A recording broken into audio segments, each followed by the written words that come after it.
Olá, tudo bem? Nós temos a seguinte frase para analisarmos. A intensidade, a direção e o sentido da força resultante agindo em um corpo é igual à intensidade, direção e sentido da aceleração que este corpo adquire. Primeira coisa que a gente precisa lembrar é de que tanto a força resultante quanto a aceleração serão grandezas vetoriais, ou seja, elas serão representadas por vetores. E assim, a gente sabe também que a massa é uma grandeza escalar, ou seja, ela não vai ser vetorial, ela vai ser só um númerozinho. Então, nessa situação aqui, o que a gente tem? A gente tem a multiplicação de uma grandeza vetorial por uma grandeza escalar, que é o que a gente aprende lá em vetores, quando a gente tem a multiplicação de um vetor por um escalar. Só para dar uma relembrada, quando a gente tem um vetor e a gente multiplica ele por um número positivo, por uma grandeza escalar positiva, o vetor ele vai ter a sua direção e o seu sentido preservados, ou seja, ele vai estar apontando lá para o mesmo lado, enquanto que a sua intensidade pode mudar. O que é a intensidade? É o módulo desse vetor, é o valor desse vetor. Por exemplo, se eu tenho um vetor aqui de 2 unidades e eu multiplico ela por uma grandeza escalar de 3. 2 vezes 3 é 6, então eu vou ter um vetor, o resultado, dessa multiplicação vai ser um vetor de mesma direção, mesmo sentido, mas de intensidades diferentes.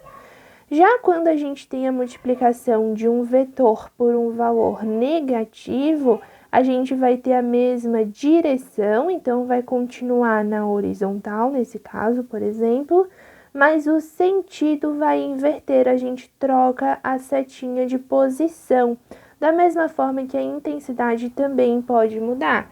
Por exemplo, nos mesmos exemplos aqui de cima, se eu tenho 2, eu multiplico agora por menos 3.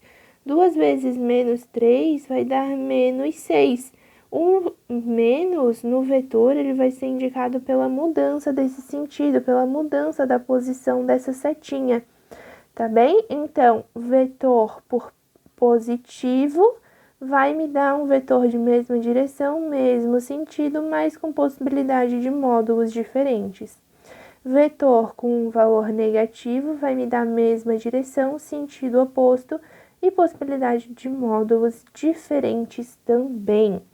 Então, como a massa vai ser sempre uma grandeza positiva, por quê? Porque a massa é sempre ou zero, que daí vai dar uma força resultante igual a zero, ou 1, 2, 3, 4, a gente não tem uma massa negativa, a gente sempre tem valores maiores que zero.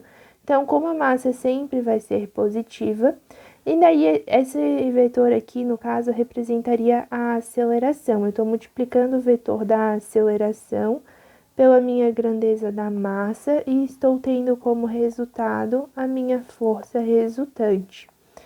Então, se a minha massa vai ser sempre positiva, vou multiplicar a minha aceleração de tal forma que o meu resultado, que é a força resultante, tenha sempre a mesma direção, mesmo sentido, mas a possibilidade de intensidades diferentes. Por isso que está errado a gente dizer a intensidade, a direção e o sentido da força resultante agindo em um corpo é igual à intensidade, direção e sentido da aceleração que esse corpo adquire. Por quê?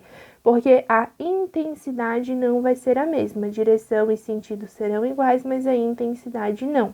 Nós podemos afirmar que a resultante das forças que atua num corpo de massa m é sempre proporcional à aceleração que esse corpo adquire. Por quê? Para uma mesma massa, em um corpo, quanto maior for essa aceleração, maior vai ser essa força resultante, ou seja, vai ser preservada essa relação de proporcionalidade entre elas.